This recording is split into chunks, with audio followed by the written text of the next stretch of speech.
సత్యవంతుడి వారసుడు. పట్టువదలని విక్రమార్కుడు చెట్టు వద్దకు తిరిగి వెళ్ళి చెట్టుపై నుంచి శవాన్ని దించి భుజాన వేసుకుని ఎప్పటిలాగే మౌనంగా శ్మశానం కేసి నడవసాగాడు. అప్పుడు శవంలోని బేతాళుడు, రాజా, నీకు ఇంత కఠోరమైన శ్రమతో కూడిన పని కల్పించినవాడు నీకు ప్రేమాస్పదుడైన తండ్రి కానీ లేక నువ్వు గౌరవించే గురువు కానీ కాదు కదా. ఎందుకంటే ఒక్కొక్కసారి అలాంటి వారు తమ పుత్రులు, శిష్యులు తమ శక్తి సామర్థ్యాలను ప్రదర్శించిన క్షణికమైన మానసిక బలహీనత, కోపతాపాల కారణంగా వాళ్లను నిరాదరణకు గురిచేస్తారు. ఇందుకు నిదర్శనంగా సత్యవంతుడనే అతడి కథ చెబుతాను, శ్రమ తెలియకుండా విను అంటూ ఇలా చెప్పసాగాడు. చిత్రాపురం అనే గ్రామంలో ప్రజలు నిత్యం కలహించుకుంటూ పరస్పరం ఐకమత్యం లేకుండా ఉండేవారు. ఒక రోజున ఆ గ్రామానికి సత్యవంతుడనే నడి వయస్కుడు వచ్చాడు.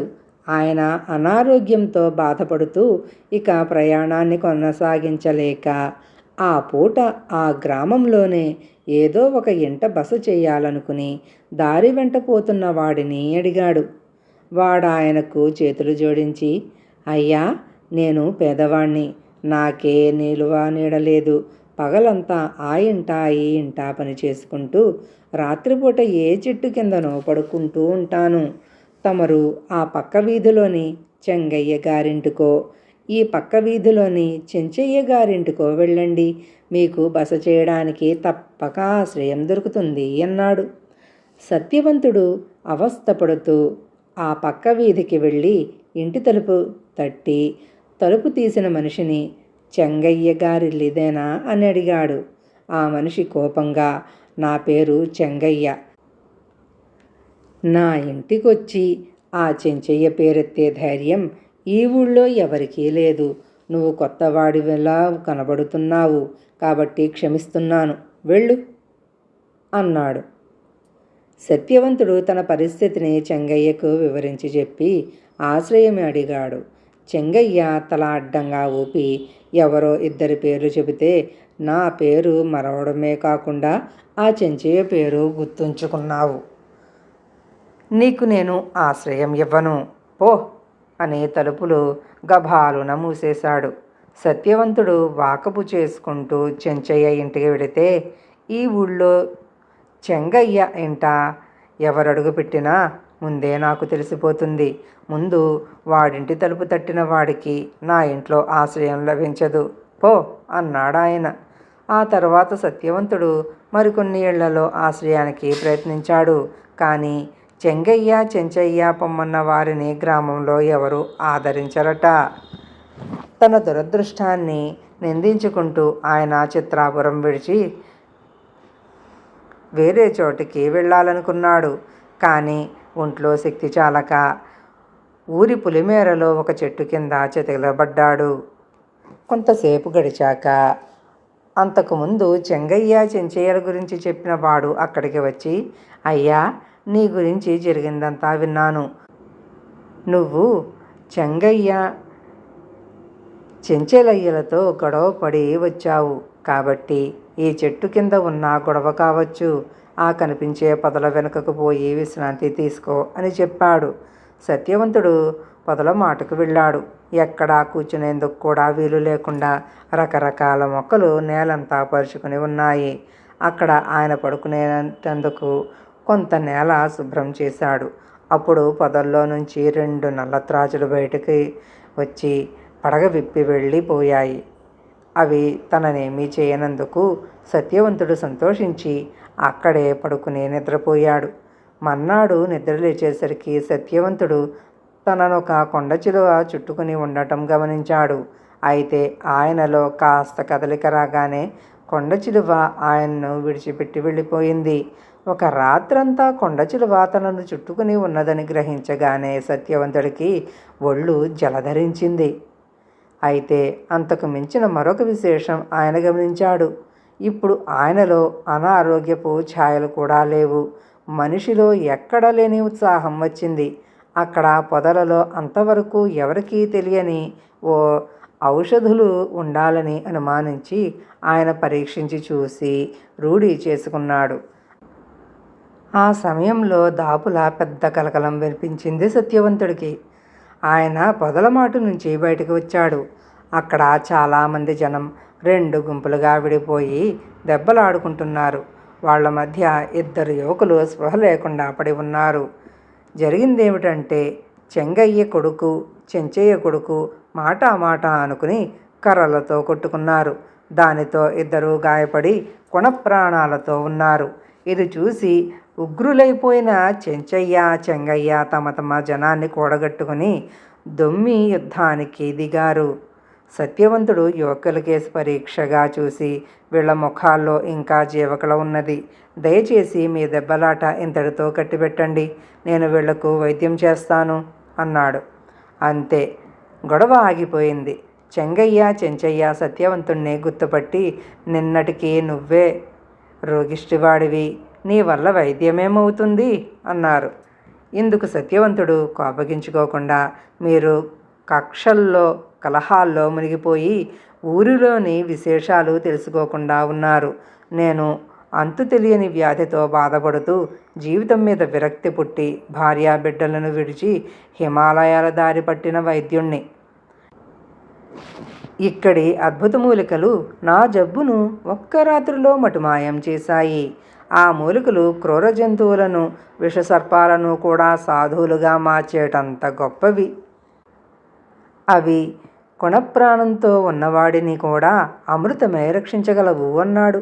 సరే, నీ ప్రయత్నం నువ్వు చెయ్యి, కానీ వాడు కొడుకు బ్రతికి నా కొడుకు బ్రతకకుండా పోతే మాత్రం నీ ప్రాణాలు దక్కవు అని చెంగయ్య చెంచయ్య 2 సత్యవంతుణ్ణి హెచ్చరించారు.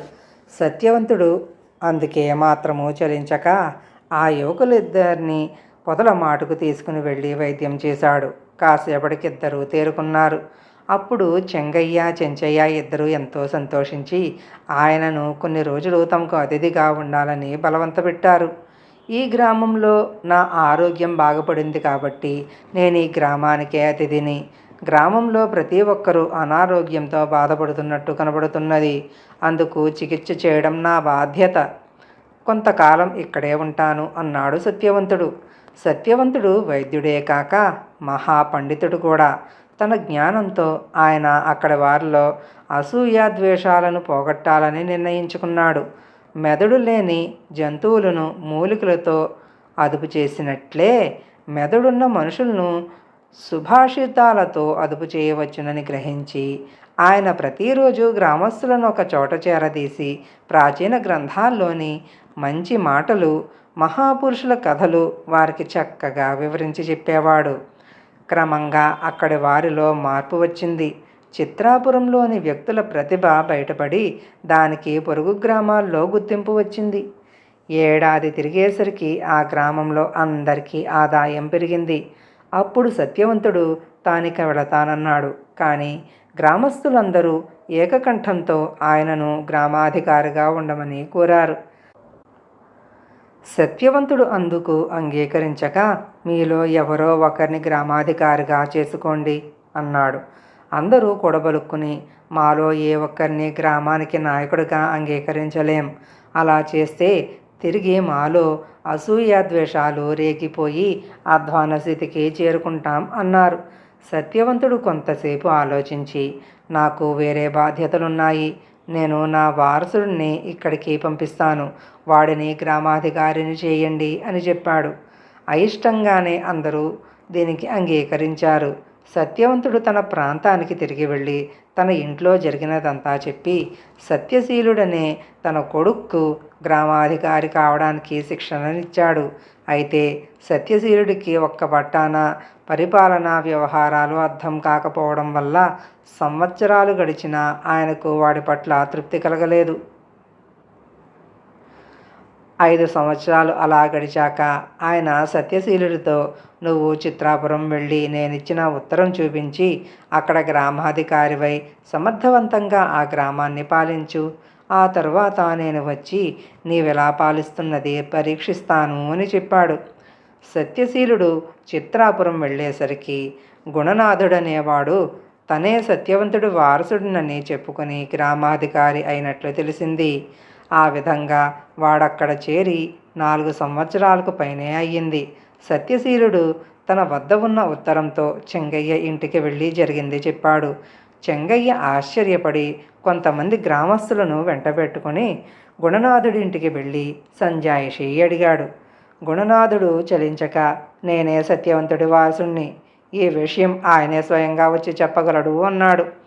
సత్యశీలుడు కోపం పట్టలేక, ఇంత జరిగినాక ఇతడికి బుద్ధి రాలేదు, వీడికి పదవీ వ్యామోహంతో తప్పొప్పులు తెలియడం లేదు, ముందు పదవిని విడిచిపెట్టమనండి అన్నాడు. చెంగయ్య సత్యశీలుడి పక్షం వహిస్తే మరికొందరు గణనాథుని పక్షం వహించారు. సులభంగా వదిలిపోతుందనుకున్న గొడవ పెద్దదయ్యింది. గ్రామంలో కొట్లాటలు మొదలయ్యాయి. ఇలా కొన్నాళ్ళు గడిచాక ఒక రోజున సత్యశీలుడు చెంగయ్యతో, ఈ గొడవ ఇలా తేలేది కాదు, నువ్వు మా తండ్రి గారికి విషయం తెలియబరుస్తూ కబురు పంపి రప్పించు అన్నాడు. వార్త అందగానే సత్యవంతుడు వచ్చాడు. ఆయన అక్కడ పరిస్థితి విచారించాక గుణనాథుణ్ణి ఏకాంతంలో కలుసుకున్నాడు. గుణనాథుడు ఆయన కాళ్ళ మీద పడి, అయ్యా, నేను పదవీ వ్యామోహంతో ఇక్కడికి రాలేదు. మీరు వెళ్ళగానే ఈ గ్రామంలో కలహాలు మొదలయ్యాయి. అప్పుడొక గ్రామస్తుడు మా ఊరొచ్చి స్నేహితుడనైనా నాకు విషయం చెప్పుకున్నాడు. అతడి కోరికపై నేనిక్కడ మీ వారసుడని చెప్పుకుని గ్రామాధికారినయ్యాను. మీ బాటలోనే నడుస్తూ ఈ గ్రామాన్ని ఆదర్శవంతమైన గ్రామం అని అందరూ చెప్పుకునేలా చేశాను. మీ అబ్బాయి సత్యశీలుడు ముందుగా నా వద్దకు రాకుండా చెంగయ్య వద్దకు పోవడంతో నన్ను నేను కాపాడుకోవడం ఎలాగో తెలియక మీరు రావాలన్నాను. ఇప్పుడు మీరే నన్ను కాపాడాలి అన్నాడు సత్యవంతుడు. అతడిని ఓదార్చి అతడే తన వారసుడినని గ్రామస్తులందరికీ చెప్పి సత్యశీలుణ్ణి వెంటబెట్టుకుని తిరుగు ప్రయాణమయ్యాడు. బేతాళుడు ఈ కథ చెప్పి, రాజా, సత్యవంతుడి ప్రవర్తనను ఏమనాలి? గ్రామాధికారి కావాలని ఏమాత్రం కోరని సత్యశీలుడు అతడి ఆదేశం కారణంగానే కదా నిండు 5 సంవత్సరాలు ఆ పదవికి అవసరమైన శిక్షణకు అంగీకరించాడు. అలాంటప్పుడు సత్యశీలుణ్ణి కాదని అవమానించి తన వారసుడినంటూ చెప్పుకున్న కపటి గుణనాథుణ్ణి తన వారసుడే అని గ్రామస్తులతో సత్యవంతుడు చెప్పడం మానసికమైన బలహీనతతో లేక కొడుకు పట్ల అర్థం లేని కోపమో కారణం అయి ఉంటుంది కదా. ఈ సందేహాలకు సమాధానం తెలిసి కూడా చెప్పకపోయావో నీ తల పగిలిపోతుంది అన్నాడు. దానికి విక్రమార్కుడు, సత్యవంతుడు తన కొడుకైన సత్యశీలుణ్ణి అవమానించాడనే దాంట్లో సందేహానికి తావులేదు. అదే వాడికి తగిన శిక్ష. గుణనాథుడు 4 సంవత్సరాలకు పైగా గ్రామాధికారిగా ఉన్నా ఎవరికి అతడు సత్యవంతుడి వారసుడు కాదన్న అనుమానం రాలేదు. అతడు గ్రామస్తులను సఖ్యంగా ఉంచి గ్రామానికి మంచి పేరు తెచ్చాడు. ఇక సత్యశీలుడో అతడు గ్రామాధికారి కావాలన్న వ్యామోహంతో గ్రామంలో కక్షలు రేపి 2 ముక్కలుగా విడగొట్టాడు. పదవుల విషయంలో వారసత్వం ఆదర్శాలకు ఆశయాలకే గాని కుటుంబానికి కాదు. గుణనాథుడు తాను సత్యవంతుడు వారసుడునని చెప్పినా అది గ్రామాన్ని బాగు చేయాలన్న మంచి ఉద్దేశంతోనే, పదవీ వ్యామోహం వల్ల కానే కాదు. అందుకే సత్యవంతుడు అతన్ని సమర్థించాడు అన్నాడు. రాజుకు ఈ విధంగా మౌనభంగం కలగగానే బేతాళుడు శవంతో సహా మాయమై తిరిగి చెట్టెక్కాడు. కథ సమాప్తం.